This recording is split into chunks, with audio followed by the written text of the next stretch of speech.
Hi hello welcome back to my channel. ಎಲ್ಲರೂ ಹೇಗಿದ್ದೀರಾ? ಎಲ್ಲರೂ ಚೆನ್ನಾಗಿದ್ದೀರಾ ಅಂತ ಅಂದ್ಕೊಳ್ತಾ ಇದ್ದೀನಿ. ಸೊ ಬನ್ನಿ, ಇವತ್ತು ನಾನು ಬೆಳಗ್ಗೆಯಿಂದನೇ ಬ್ಲಾಗ್ನ ಮಾಡಿದ್ದೀನಿ. ಸೊ ಬೆಳಗ್ಗೆನೇ ಮೂನ್ ಕೂಡ ಕಾಣಿಸ್ತಾ ಇತ್ತು.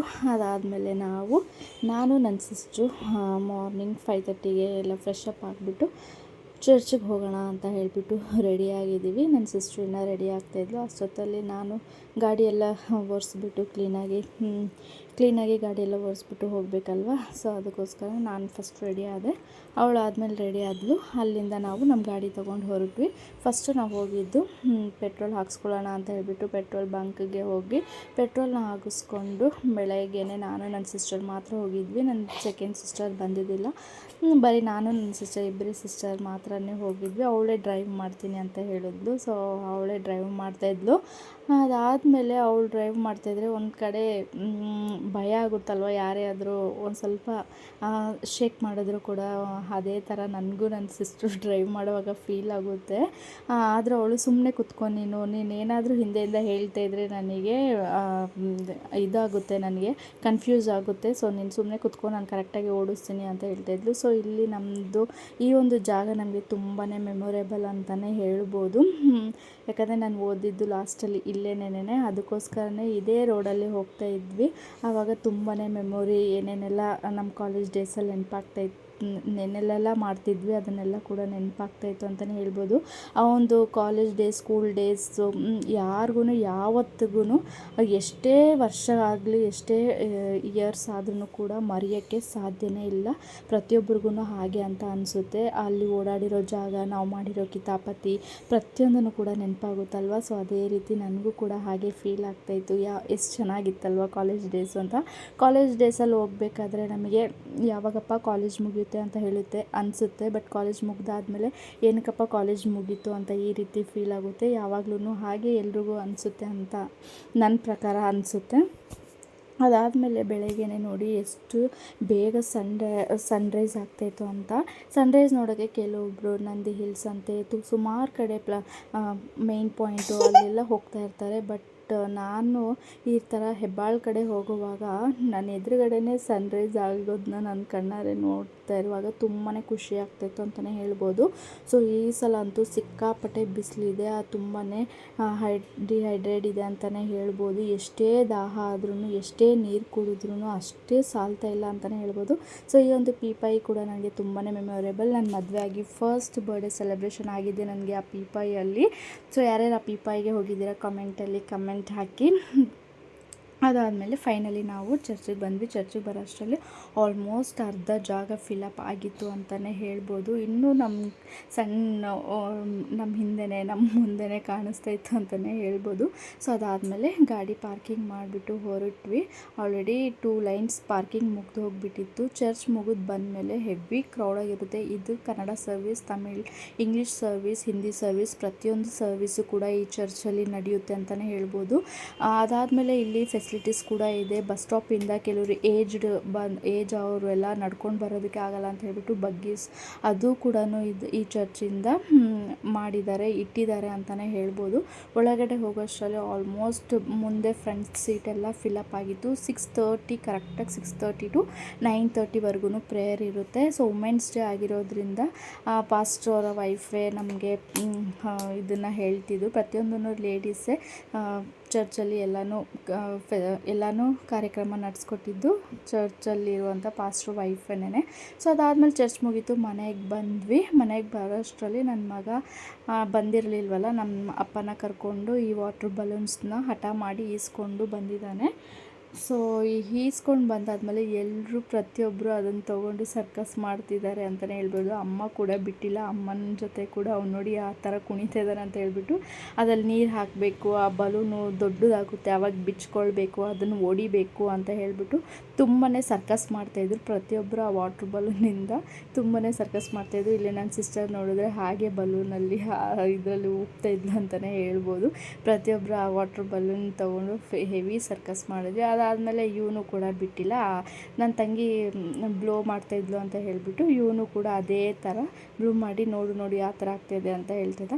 ಸೊ ಅದಾದಮೇಲೆ ಅಮ್ಮನಿಗೆ ಹೇಳಿದೆ, ಅಮ್ಮ ನೀನು ಇವತ್ತು ಬಿರಿಯಾನಿ ಮಾಡು, ನಾನೊಂದು ರೆಸಿಪಿ ಶೇರ್ ಮಾಡ್ತೀನಿ, ನಿನ್ನ ಸ್ಟೈಲಲ್ಲಿ ಮಾಡು ಅಂತ ಹೇಳಿದ್ದಕ್ಕೆ ಸೊ ಅಮ್ಮ ಕೂಡ ಬಿರಿಯಾನಿ ರೆಸಿಪಿ ಮಾಡಿದ್ರು. ನಾನು ಆ ಕ್ಲಿಪ್ಪಿಂಗ್ನ ತೊಗೊಂಡು ಆಲ್ರೆಡಿ ನಾನು ಬಿರಿಯಾನಿ ರೆಸಿಪಿನ ಹಾಕಿದ್ದೀನಿ, ಸಪ್ರೇಟಾಗಿ ವ್ಲಾಗ್ನ ಹಾಕಿದ್ದೀನಿ. ಪ್ಲೀಸ್ ಯಾರ್ಯಾರು ನೋಡಿಲ್ಲ ಅಲ್ಲಿ ಹೋಗಿ ಚೆಕ್ ಮಾಡಿ. ಅದಾದಮೇಲೆ ನನ್ನ ಮಗನಿಗೆ ಅಮ್ಮ ಬಂದಿತ್ತಲ್ವ ಈ ರೀತಿ ನೀರು ಬಿಸಿಲಲ್ಲಿ ಆ ನೀರನ್ನ ಇಟ್ಟು ಬೆಳಗ್ಗೆ ಇಟ್ಟು ಈವ್ನಿಂಗ್ ಟೈಮಲ್ಲಿ ಬಿಸಿ ನೀರಿಗೆ ಆ ಬೇವಿನ ಸೊಪ್ಪನ್ನ ಹಾಕಿಬಿಟ್ಟು ನೀರು ಹಾಕ್ತಾಯಿದ್ದೆ. ಅದಾದಮೇಲೆ ಅಮ್ಮ ಡೈಲಿ ಮೆಣಸಿನ್ಕಾಯಿ ಒಣಗಾಕು, ಇನ್ನೇನು ಸಮ್ಮರ್ ಟೈಮಲ್ಲೇ ಅಲ್ವಾ ನಮಗೆ ಖಾರದ ಪುಡಿ ಅದೆಲ್ಲ ಮಾಡ್ಕೋಬೇಕು ಅಂತ ಹೇಳಿಬಿಟ್ಟು ಮೆಣಸಿನ್ಕಾಯಿ ಕೂಡ ಒಣಗಿ ಹಾಕಿ ಬಂದೆ ಟೆರಸಲ್ಲಿ. ಅದಾದಮೇಲೆ ನೆಕ್ಸ್ಟ್ ಡೇ ವ್ಲಾಗ್ನ ಕಂಟಿನ್ಯೂ ಮಾಡ್ತಾಯಿದ್ದೀನಿ. ಅಮ್ಮಗೆ ಸ್ವಲ್ಪ ಹೆಲ್ಪ್ ಮಾಡೋಣ ಅಂತ ಹೇಳಿಬಿಟ್ಟು ಸೊ ನಾನು ನಮ್ಮ ಮನೇಲಿದ್ದರೆ ಬೇಗನೆ ಎದ್ದೇಳಬೇಕಲ್ವ, ಸೊ ಅದಕ್ಕೋಸ್ಕರನೇ ಇವತ್ತು ಅಮ್ಮ ಮನೇಲಿ ನಾನು ಏನು ಬ್ರೇಕ್ಫಾಸ್ಟ್ ಮಾಡ್ತಾಯಿದ್ದೀನಿ ಅಂತ ತೋರಿಸ್ಕೊಡ್ತೀನಿ.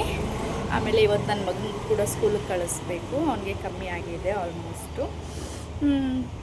ಅವನಿಗೂ ಕೂಡ ಬ್ರೇಕ್ಫಾಸ್ಟ್ ಮಾಡಿ ಅವನಿಗೂ ಬಾಕ್ಸ್ ಕಟ್ಟಬೇಕು. ಅದಾದಮೇಲೆ ನಮ್ಮ ಮಮ್ಮಿಯವರು, ನನ್ನ ಸಿಸ್ಟರ್ ಬಾಕ್ಸ್ ತೊಗೊಂಡೋಗ್ತಾರೆ, ನಮ್ಮ ಅಪ್ಪ ಅವರೆಲ್ಲ. ಸೊ ಬನ್ನಿ ಇವತ್ತು ಏನು ಮಾಡ್ತೀನಿ ಅಂತ ತೋರಿಸ್ತೀನಿ. ಇವತ್ತು ಮಸಾಲೆ ಪಡ್ಡು ಮಾಡ್ತಾಯಿದ್ದೀನಿ, ಆಮೇಲೆ ಚಟ್ನಿ, ಪುಳಿಯೋಗರೆ ಮಾಡ್ತಾಯಿದ್ದೀನಿ. ಸೊ ಬನ್ನಿ ಮಾಡೋಣ. ಸೊ ಈಗ ನಾನು ಬಂದು ಫಸ್ಟ್ ಎಲ್ಲನೂ ಹಚ್ಚಿಟ್ಕೊಂಡಿದ್ದೆ. ನಾನು ಈರುಳ್ಳಿ, ಹಸಿಮೆಣ್ಸಿನ್ಕಾಯಿ ಇದೆಲ್ಲ ಹಚ್ಚಿಟ್ಕೊಂಡಿದ್ದೆ. ದೋಸೆ ಹಿಟ್ಟಿತ್ತು. ಸೊ ಪಡ್ಡು ಮಾಡೋಣ ಅಂತ ಹೇಳಿಬಿಟ್ಟು, ಮಸಾಲೆ ಪಡ್ಡು ಮಾಡೋಣ ಅಂತ ಹೇಳಿಬಿಟ್ಟು ಇದಕ್ಕೆ ಸಬ್ಬಕ್ಕಿ ಸೊಪ್ಪು ಹಾಕಿದ್ರೆ ತುಂಬಾ ಅದ್ಭುತವಾಗಿರುತ್ತೆ ಅಂತಲೇ ಹೇಳ್ಬೋದು. ಸೊ ಅದಕ್ಕೋಸ್ಕರ ಫಸ್ಟು ಈರುಳ್ಳಿ, ಹಸಿಮೆಣ್ಸಿನ್ಕಾಯಿ, ಕರಿಬೇವು ಇದನ್ನೆಲ್ಲ ಫಸ್ಟ್ ಒಗ್ಗರಣೆ ಹಾಕ್ಕೊಂಡು ಕಡಲೆಬೇಳೆ ಹಾಕ್ಕೊಂಡು ಸೊಪ್ಪು ಮಾತ್ರ ಡೈರೆಕ್ಟು ದೋಸೆ ಹಿಟ್ಟಿಗೆ ಮಿಕ್ಸ್ ಮಾಡಿಕೊಂಡು ಪಡ್ಡು ಹೆಂಚಲ್ಲಿ ಒಂದು ಸ್ವಲ್ಪ ಎಣ್ಣೆ ಬಿಟ್ಕೊಂಡು ಈ ರೀತಿ ಹಾಕ್ಕೊಳ್ಳೋದ್ರಿಂದ ತುಂಬಾ ಟೇಸ್ಟಾಗಿರುತ್ತೆ ಅಂತಲೇ ಹೇಳ್ಬೋದು. ಯಾರ್ಯಾರು ಪಡ್ಡು ಇಷ್ಟಪಡಲ್ಲ, ಪ್ರತಿಯೊಬ್ಬರು ಕೂಡ ಈ ರೀತಿ ಮಾಡಿದ್ರೆ ಪಡ್ಡು ಇಷ್ಟಪಡ್ತಾರೆ. ನಮ್ಮ ಮನೇಲಿ ಅಮ್ಮ ಜಾಸ್ತಿ ಪಡ್ಡು ಮಾಡಲ್ಲ, ನಾನು ಬಂದ್ರೇ ಅಮ್ಮ ಮನೇಲಿ ಪಡ್ಡು ಜಾಸ್ತಿ ಮಾಡೋದು. ನಾನು ನನ್ನ ಸಿಸ್ಟರ್ ಯಾರಾದರೂ ಬಂದ್ರೇ ಪಡ್ಡು ಮಾಡೋದು, ಅಮ್ಮ ಜಾಸ್ತಿ ಪಡ್ಡು ಮಾಡಲ್ಲ.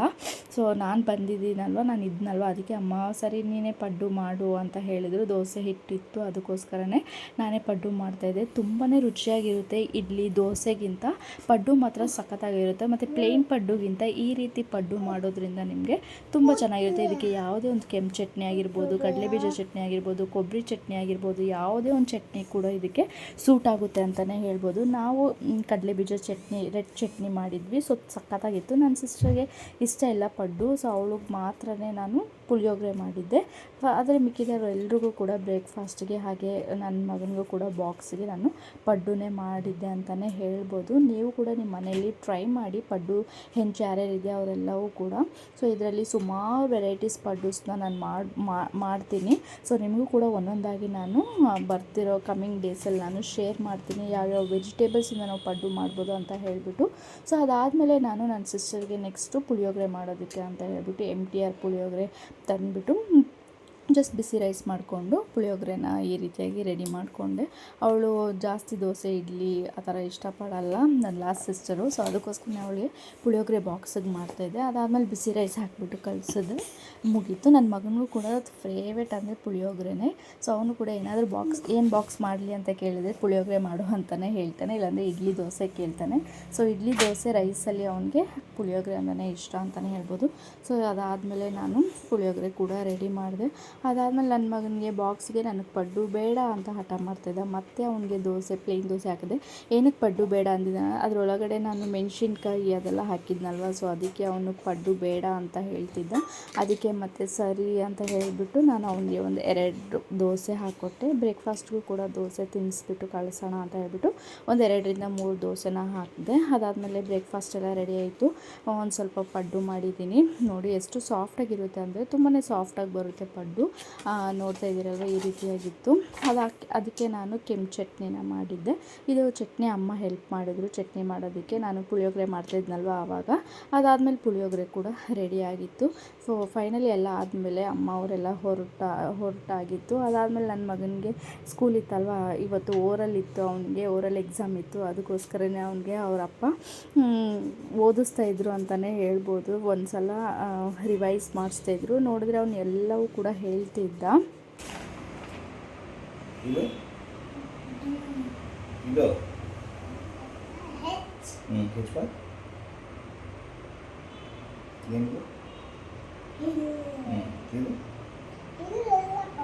ಕಿಲ್ಲೆ